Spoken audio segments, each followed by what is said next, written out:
excited to see your excitement because Satchel itself has been up here for 2 years, three, but the math skills map just launched last week or the week before. So it's been a work in progress, and our next step is actually to align out the math skills aligned to the different standards within the MAST testlets by grade level so that you can kind of go, okay, this is my testlet in my next window. What are those preceding skills and those standards, and have those resources organized that way. So really, really excited to have this continue to help support your work in the classroom. That is so incredible. We are going to transition now to planning with purpose. And we've talked about scheduling, we've talked a little bit about when you can do it throughout the window, but I kind of want to dig deeper and give you some time to really think about why this matters so much. And really, it's more than just scratching the surface of I'm doing my testlet in the first window because that's when I'm teaching it. But looking at the whole coherence of instruction, your resources, and the assessment and how they can work together to really have a coherent system of instruction for your classes. So, the first thing we're going to kick off with is what has been the biggest challenge you have faced with testlet scheduling or curriculum alignment? And I know I'm starting there, like rip that band-aid, get out what was really, really hard, and hopefully by the end of this, we're going to get to, okay, now what are one or two improvements that you can make in your own classroom, in your building, in your district to make this a little less painful? And I know how active you can be in the chat now, so haha, my wait time is ready. Pacing of lessons. Okay. Yes. Teaching it before the testing window ends. Yes.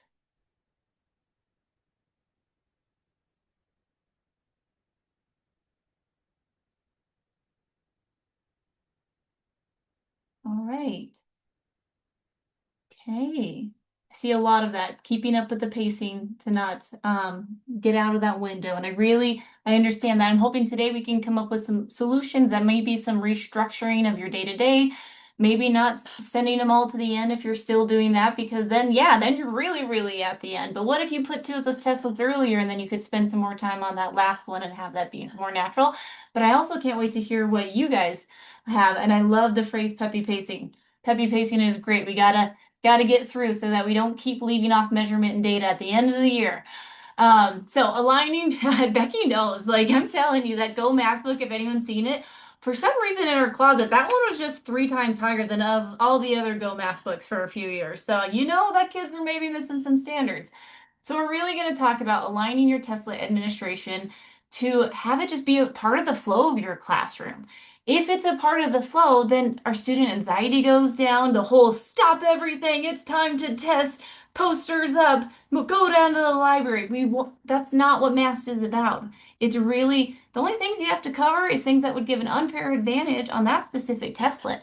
So if you're doing the fractions testlet for your fourth grade classroom, pull the anchor chart up. It's not lock everything down, put every poster that's ever been out for instruction, rip everything off the walls, keep it part of that structure of your day-to-day. Like what do you do when you have a unit test at the end of those? Think of along those guidelines. Using resources to connect your local scope and sequence to the grade level standards. I think we just showed you one really good resource over there in Satchel with Amy, but how can we use those resources to actually think about the whole scope and sequence throughout the year? Understanding the content within each of those testlets, we're really going to dive into the math, specifically test specification guides today. And the reason why I'm going to focus on math, which I know we've done a lot of that, but ELA, you don't have to plan. They're planned for you. But with math, you do need to be really intentional and thoughtful. And I think this is going to be a fun fact. Across the state, we have 52 different curriculums used for math in third through eighth grade. And across those 58 or 52 different curriculums, we have 876 different combinations of how those testlets are ordered. Every single testlet across every single grade is administered in the first window. And that's kind of shocking when you think about that. I can see my like curriculum people like, holy cow, we have some people, it's all over the place, which is the beauty of MAST. You get to do that. We're not forcing you in there because there are some other states that they set it for you in their through year.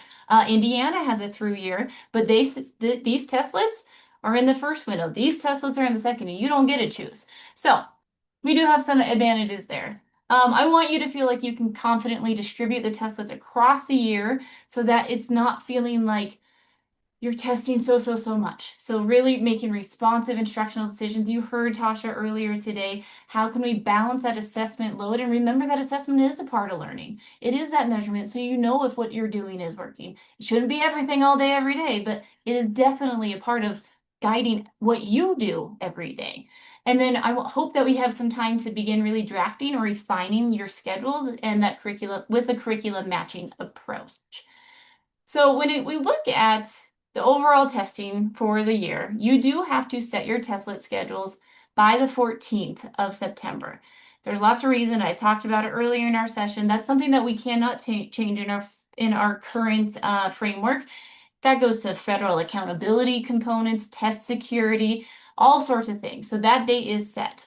However, within those windows, you have complete flexibility for what you want that to look like.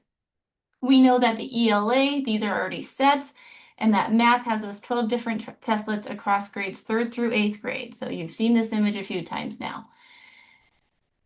We do have the boundaries that you have to have a minimum of 3 and maximum of 5 testlets throughout each window, and that's intentional, partially because we don't want that iceberg effect. Because, like we said, those poor measurement and data standards keep getting shoved down, and then they're the last every year. You never get to teach them, or you take all of these and you cram them at the end, and then you just have a really big summative assessment that gives you no instructional utility throughout the year. Okay, I've answered pieces of this before already. Really test security. One thing you'll see that I know we've heard before is another part of it is we're going to start having cycled items throughout the year on different. We've had fixed forms for many years. In Montana, we have to field test those. And so now that we have more field tested items, the testlets are going to look different. So they're going to start shuffling a little bit. In the chat, if you participated in MAST last year with math, how aligned were your math testlets to the instructional scope and sequence last year? 3, 2, or 1. Completely aligned, somewhat aligned, and completely misaligned. Okay, we're getting there. I'm seeing a lot more 2s. Last year we had a lot of 1s. Like, I don't know who said this, but I don't even use that textbook. Like, whew. But we've learned a lot. So moving forward on those things. So 2, they're somewhat misaligned. Okay. And I saw a lot of that with the pacing beforehand too. This is really important. I know that Tressa talked about this earlier. Who should help schedule the testlets by the window? I want to know from your perspective, who should be doing that work? Good, teachers. Curriculum's misaligned. Okay, yeah. Classroom teachers, math department. Ah, admin, coaches. Yes. Good. I like seeing teachers. That has been something, and now that we're going into year 3, we've been advocating for this for years because the old way, and this is nothing wrong, when it was summative, the STC, and I served as the STC for the district, so I know, I would have just gone, oh, this is my curriculum, auto apply that schedule and move on. That's what we're doing. And they didn't know that I, as a 4th grade teacher, actually rearranged Unit 2 and 3 because it just did not make sense in terms of how kids learn math, whatever that might be. Or maybe you're trying to find different ways to organize it, or you have a district-based one that does it completely different. There's so many things, right? So when the right people get to help make those decisions and really think about their through year every single day as I'm teaching these kids, I know what order these need to be in. So I'm really glad to see teachers in there. I'm hoping you're getting that opportunity. Yes, and working together with the building coordinator. Oh, my picture's not, it's a beautiful picture at the top, just picture where it says curriculum instruction and assessment. All right, really beautiful colors. Okay. So when you're scheduling a test list, it should be more than just knowing when your standards are taught. It's more than that. You need to know how, someone drew on it, that's fun, how standards are grouped by the testlet, because it's not you're just doing, sometimes we have cross domains based on those different testlets, because that's what naturally goes together. You should know if there's gaps in your curriculum where standards may be missed or not emphasized enough. I'm going to tell you, we have had people call us and go, you are assessing things that we don't teach in our school. And our response is, then you're not teaching the state standards because by law, we have to align all of our testlets to the state standards.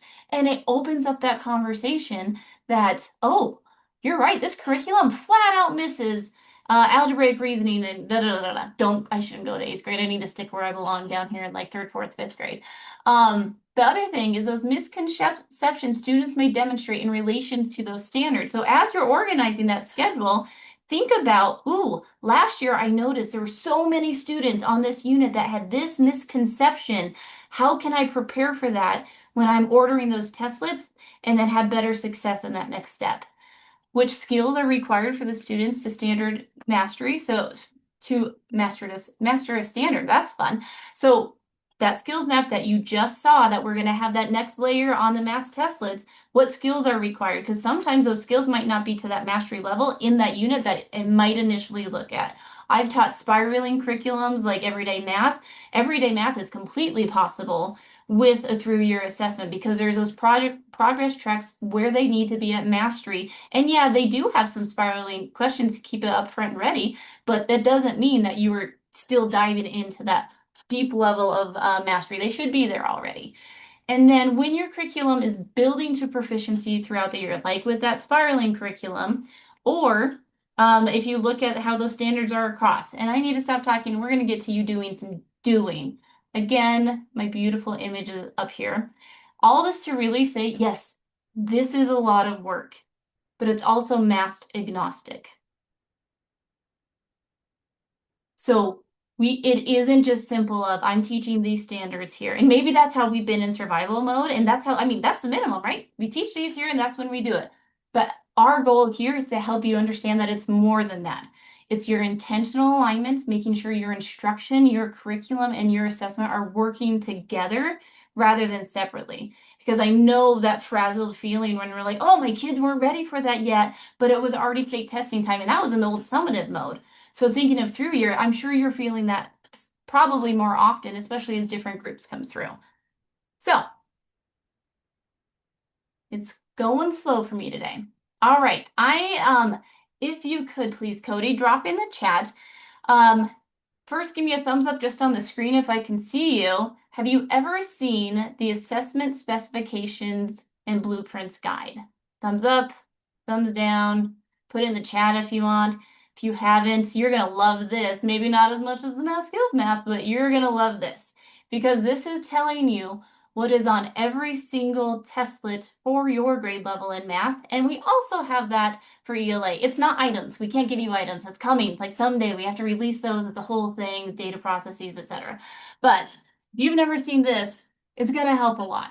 So I'm going to give you, I think it's on our next one. If it's not in the chat, we'll make sure it gets there in just a moment.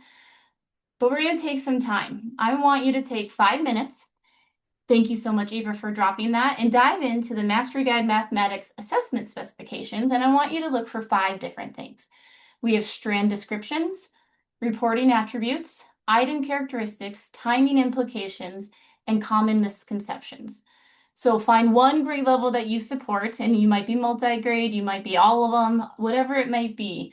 And I'm going to give you time to just dig in and start finding what is in this guide that can help me plan my instruction throughout the year.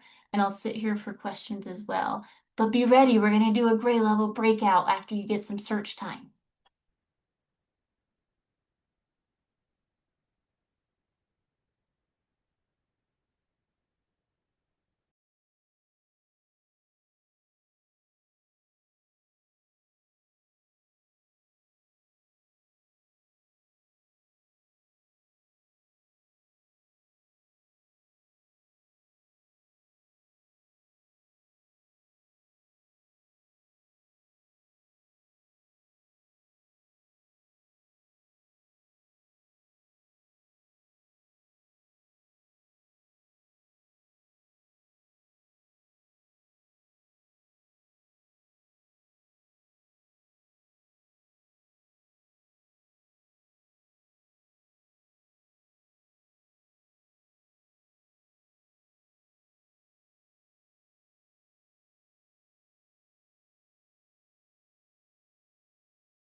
All right, I'm gonna give you about 1 more minute and I am setting up those breakout rooms.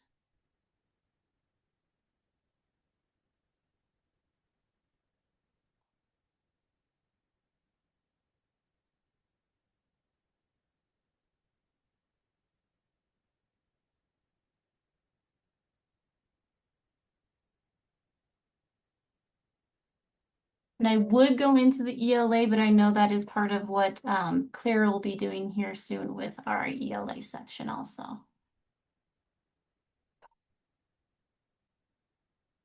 Performance.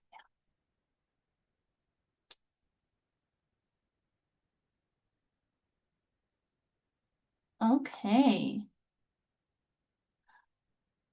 There we go. So I have grade level breakout rooms. So if you are grade agnostic, maybe kind of watch and see, or just do the one that you just scanned through. But I'm going to launch these for about 5 minutes. And conversation I'd like you to have is, what is one useful piece of information you found in your grade level that helps with either testlet scheduling or curriculum alignment, and one thing that you want to share about with your peers in your building. So you could be one or the other. So thank you for that participation. I hope this has been helpful so far. And I'm going to open these rooms and it's going to let you self-select. And if you don't see them pop up right now, you might have to go down to that more again and then join a room. There we go.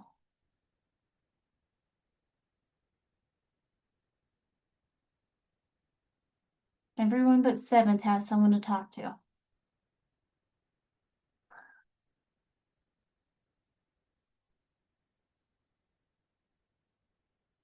And if OPI people maybe want to help me jump into a room and help facilitate, I'd appreciate it. I didn't pre-plan that. I apologize. Thanks.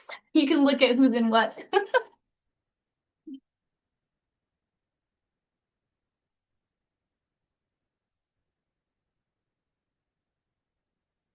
Wow, third grade might need to be broken up into two. That's a good problem. Does anyone want me to assign them to one that's still out here? Val? Green, Tammy, can you see it? You can pick one too. Seventh grade needs some friends. Eighth grade needs some friends. Thank you. Appreciate you.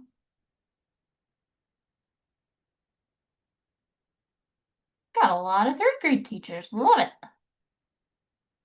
Third through fifth, I would go where you're going to get a chance to talk and head to fifth grade. There's the least amount in there, Jamie. The breakout room I was able to jump into quickly. Sorry, there was some echoing. The question of practice test came up, so I wanted to show you where you can find that very quickly. So if you go to the MAST portal, which is the portal, and I can drop that again super quick so that it's handy and ready to go since this is out of line with our script. We do have practice tests that they are not every standard across every single grade. That's just not a thing. Thank you, Cody. So as you scroll down, you will see, and I'm going to do it wrong the first time because we've just reorganized it in a beautiful way. Oh, it's way up here on the top. That's why. Okay, right here, educator resources. You'll see the Kite student practice test, the username and the password there. And so when you pop that open, we have it for both ELA and a grade band, but also math by grade level.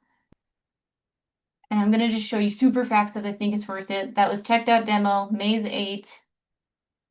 I know it's not my password. And then practice first. So when you go to practice first, you can see we have the third through fifth grade ELA practice tests, sixth through eighth, and then each grade level we have one as well. So this is how they can get used to the submission of how those numbers go in and all those pieces.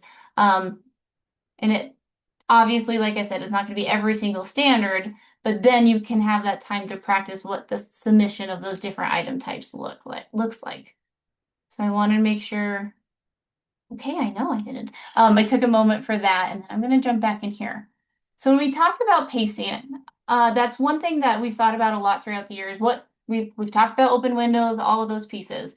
So here's our map again. And so if we have schools that start all the way back here at August 17th up until the 8th of September, and then our window starts for the first year at the 19th through the 11th, that means by that there are 16 to 19 weeks by the end of that first window of instructional time. And so when it comes to the pacing, we know you got to get on the plane, right? We're reviewing a little bit.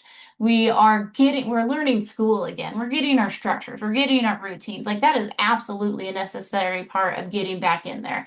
But sometimes we have heard that um, schools are doing like 6 to 12 weeks of review before they get into grade level content. And I will tell you, they will never get through grade level content. And let's think about that over time. If in third grade you're reviewing for a full month, they just lost a month of third grade. And then you go into fourth grade and you do another month. Now they're 2 months behind. And then another, like by the end of eighth grade, they're almost a full year behind of that grade level content instruction across their MAST career. So is review important? Yes, but not at the sake of missing grade level content standards and then doing the mini reviews within that versus continuing to that review cycle and pushing that down the road. By December 11th, to be able to hit 3 to 6 math standards in those math testlets, I don't think that's unreasonable. Partially because we have schools saying, can we open it up way earlier because we're ready. But those are the schools that aren't spending 6 weeks reviewing. So I'm not saying that you absolutely have to do that. I'm hoping that there is some strategy that can be built into changing that. And I know every classroom is different. I've taught kids that were 3 grade levels below and 2 grade levels behind on the same 26 chairs in my classroom, and it is a challenge. But when you're looking at that, looking at your like I said, the routines, the structure, you need to diagnose those summer learning gaps. What are those norms in your classroom for problem solving? Are you doing read, draw, write? Are you using bar modeling? All those things that they need to be math learners in the classroom. What is reasonable before you get to those grade level content standards? So I love just quick in the chat. This is not a judgment zone. Like we're here to learn, not to judge. I don't remember what the saying is, but what do you think is a reasonable amount of time, instructional days or weeks, for reviewing and re-anchoring students in learning before you get to those grade level content standards?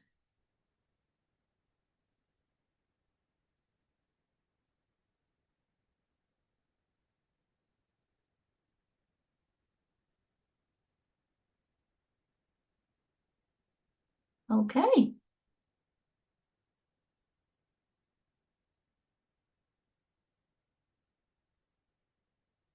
interesting. Okay. I knew I liked you all.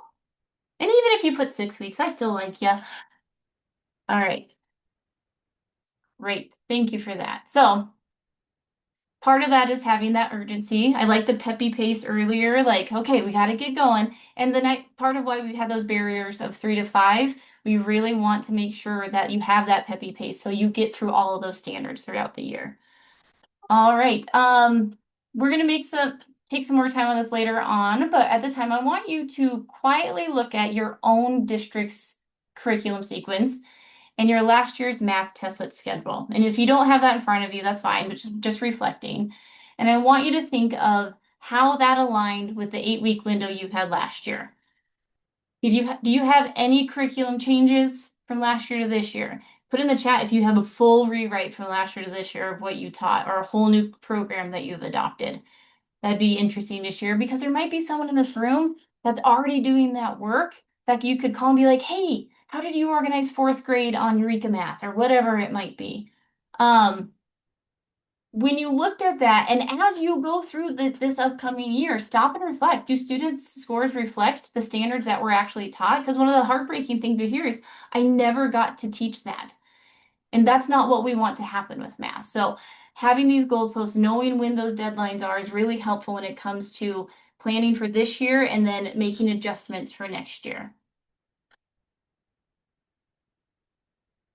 Another habit that we're trying to help support with timing is in terms of scheduling the testlets within the window. Some of us still are cramming into those last weeks or 2 weeks, hopefully not the very last 3 days, because that's when we all get a snowstorm and then this testing platform and the buses don't run and all those things, or every kid gets whatever that new sickness is out there that I don't want. Yeah. But we know that happens. So first, please don't just test in the last week of the window to save everybody some grief, including yourself. But when we have that in window time, you look back at our schedule.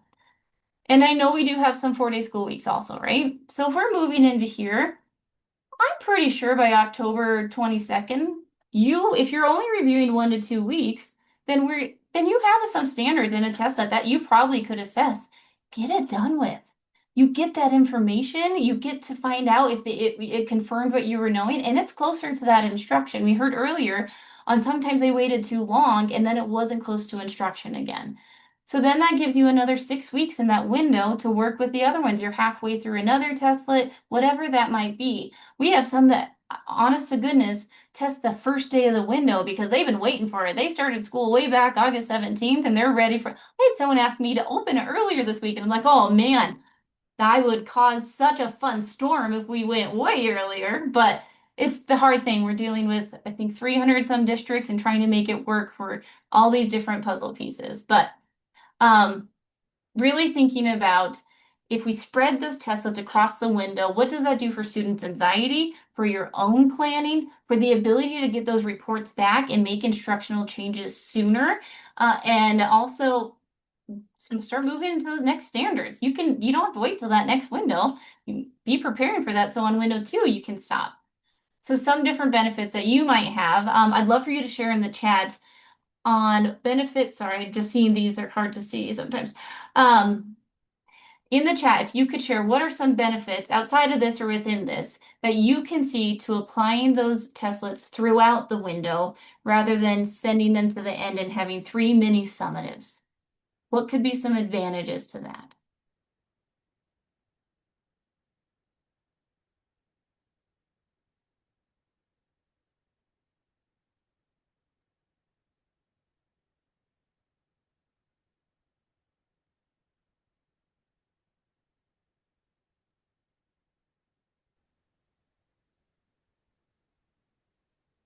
Ooh, testing fatigue, not just the anxiety, but the fatigue. Like when they start just clicking is my favorite. And you have to go sit by little Lila and say, girlfriend, slow down. I know it's your third testlet today. Avoiding 3 testlets in a day would be helpful. Yeah. Hello, how are you? Brittany, oh, I was excited. I was like, you can speak? All right, thank you for jumping in there. Yeah, honestly, less stressful to you to have to monitor 3 testlets at a time, or like a whole hour and a half. That's a lot on you too. So you can monitor 1 testlet, have that up and ready. Then you can keep them within that time boundary. Remember, it's untimed but not unlimited. So when 80% of our students are finishing most of these within 20 minutes, and we know those outliers. I can picture that student that I taught that if I said he had 4 minutes he was going to go to 3 minutes and 59 seconds. If I said he had 80 minutes, he was going to go to 79 minutes and 59 seconds. I hope I mapped that right. Um, so as we go through the next pieces, I think we're getting close on time, not too far.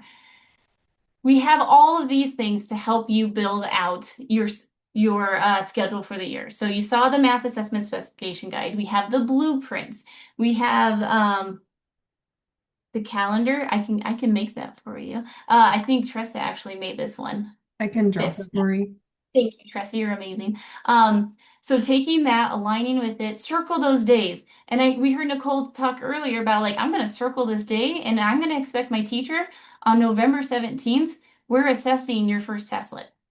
So those kids need to be ready. Set your own personal goals for that. And you know what? You know kids love that. They want to know what the day of the race, right? They want to be ready. They want to be charged. And I will say, like when we look at student data on the anxiety around testlets, on how they feel about the shorter versus longer, there is a lot of correlation to the student responses and to the teacher responses because we do have that data. So when the teachers didn't have the best attitude on those surveys, it actually translated really closely to how the students felt about testlets too. So that's another thing to keep in mind as we have an assessment culture and a data culture, and we help students make those choices in the classroom about whether this matters or not. Those things do matter. They see that. And I think we're just about there. Could someone remind you? So Laurel, in each school, you can pick their own testlet set fit within each window.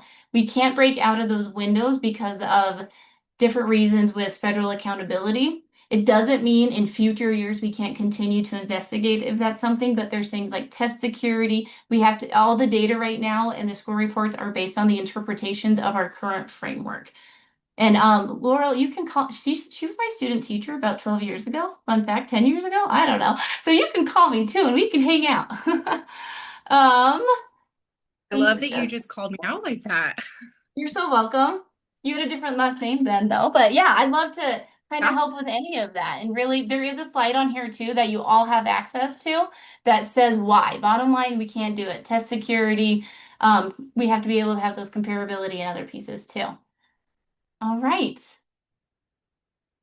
Okay, reflection. I would like one thing, I'm gonna do that teacher thing. One thing that you are excited to take back now from these pieces and maybe a different approach when it comes to scheduling for the upcoming year when it comes to your math testlets or your ELA. I know we focused on math, but if you're cramming those ELA ones earlier too, there's room to spread those out. Thank you for dropping those. I really appreciate it. Share with the math teacher might want to know what the math assessment specifications are. That's a good one.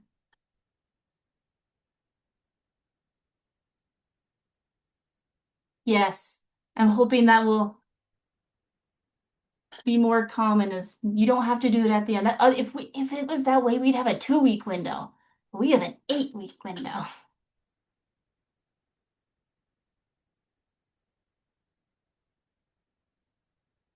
Wonderful. All right. I'm going to give us a 5 minute transition break because I need it because I'm talking too much. And I'll stop sharing and we'll see you guys in about 5 minutes at 2:01-ish to start our breakout sessions for math, misconceptions, and the ELA performance task.